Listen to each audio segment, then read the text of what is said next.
Hi there, this is Ian from Mission Machete. Thanks for joining me today. Today is actually going to be the very first video that I post on YouTube ever, so go easy on me. So what I wanted to do was rewind several years to when my interest and knowledge and passion for machetes first began. So as the first video, we're going to start from the very top. Here I am in our garden. It was absolutely wild and overgrown, as it still is in a lot of areas. We've got holly going wild. We've got loads of these hazel trees which need a good amount of coppicing. They've been untended for at least 15 years, probably since they were planted, which I'm guessing is 20-25 years ago, a lot of them. So we've probably got about 15-20 hazel trees.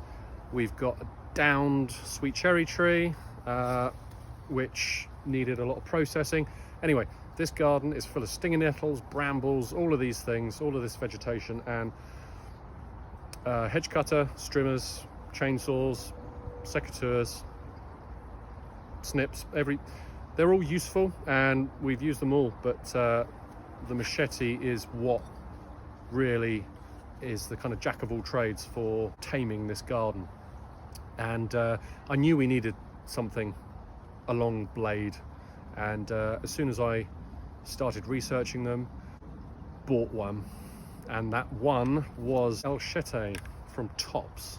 They're a USA company, and as soon as I saw this blade, I thought, that looks pretty choppy, which of course it is. It is designed to be a chopper by a renowned and very impressive gentleman by the name of Leo Espinosa. He is the head honcho over at TOPs in the US, Idaho, I believe. Some of their blades actually say Idaho. This one just says USA, made in USA, with El Chete and TOPs. So yeah, it's a beautiful blade, isn't it? It's kind of like a big kitchen cleaver, but it's got very subtle design details to it. Very slightly upswept spine and parallel cutting edge.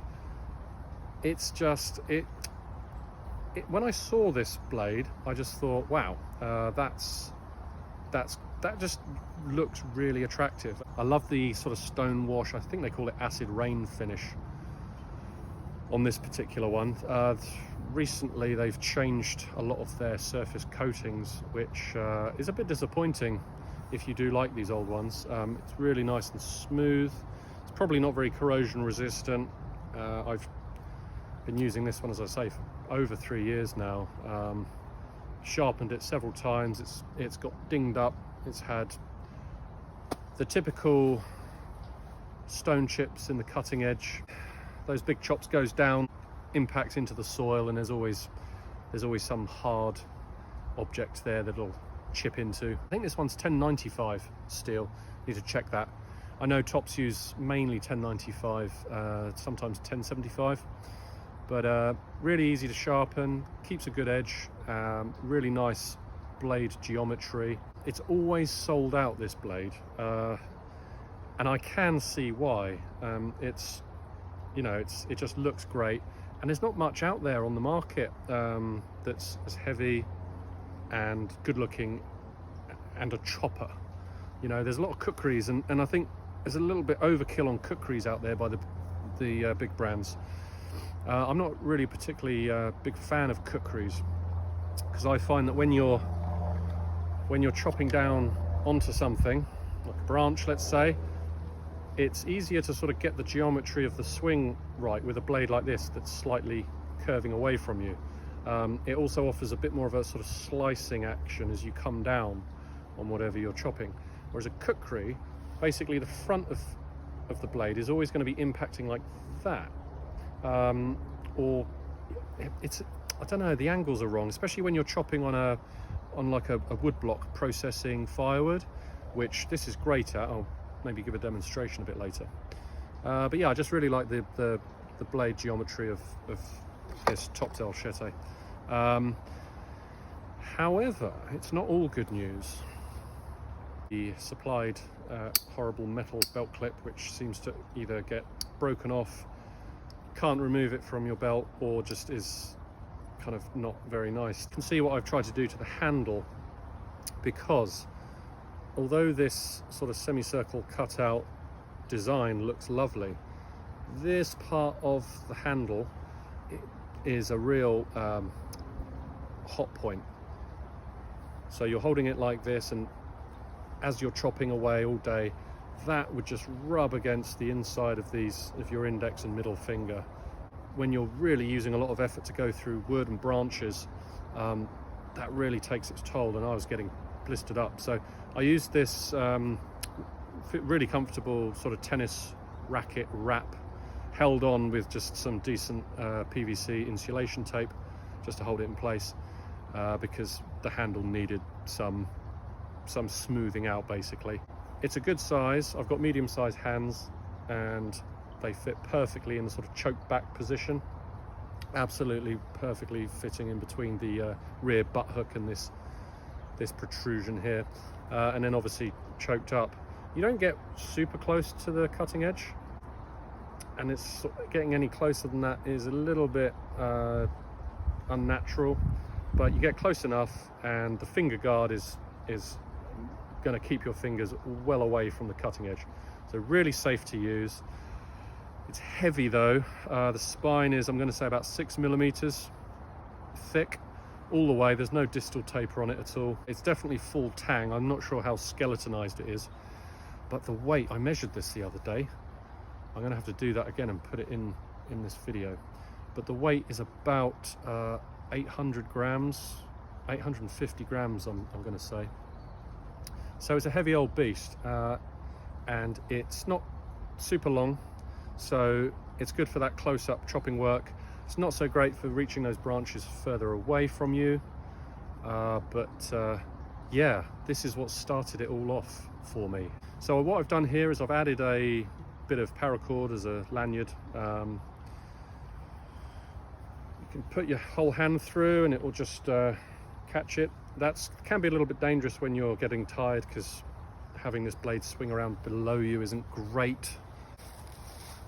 Or you can put your thumb through like this, wrap it round, so that's a nice way of stopping the blade from falling to the floor, especially when you're getting tired and you're swinging, and you don't want it to fly off and go scooting across the garden. So yeah,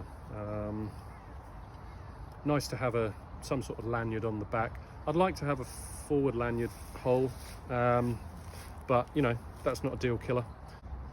We've got obviously the handles then. You can't really see them because I've covered them up, but really comfortable, apart from that hot point that we talked about. It's sandwiched micarta, so you've got the OD green micarta on the outside. I'm going to say canvas, possibly linen, and then you've got like a ready orange, about 1 mil thick G10 liner in between the sandwiched micarta. So it looks really nice, and it's just a great tool. One thing I will say though, I don't actually reach for this blade very much anymore. So I've got maybe 20 machetes in the collection now, 25, 30 possibly. Long latins, kukris, bolos, parangs. It's a chopper, but it's I don't know, why do I not reach for it? I know how hard it is to buy these, especially in the UK. Whenever they come up for sale, they don't last long.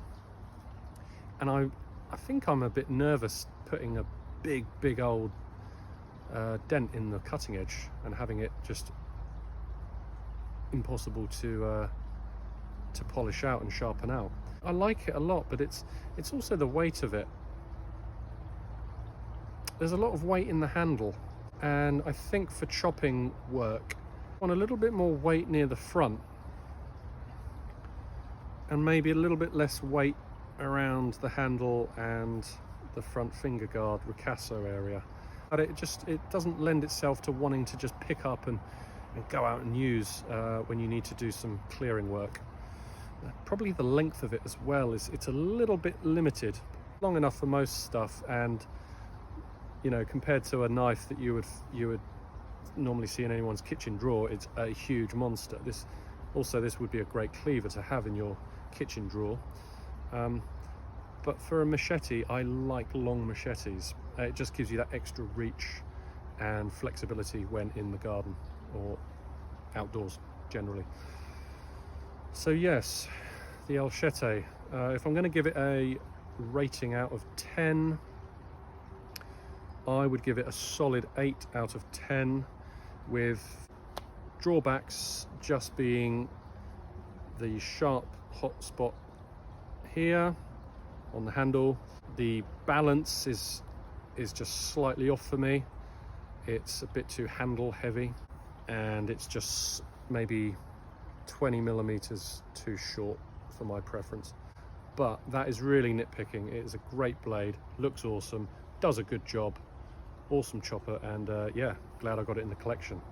So stay tuned for more reviews. I'm going to have the full machete collection reviewed just like this. So if you like this, please come back and see more videos. You can follow us on Instagram, which is Mission Machete, and here on YouTube. So thanks for watching. See you next time.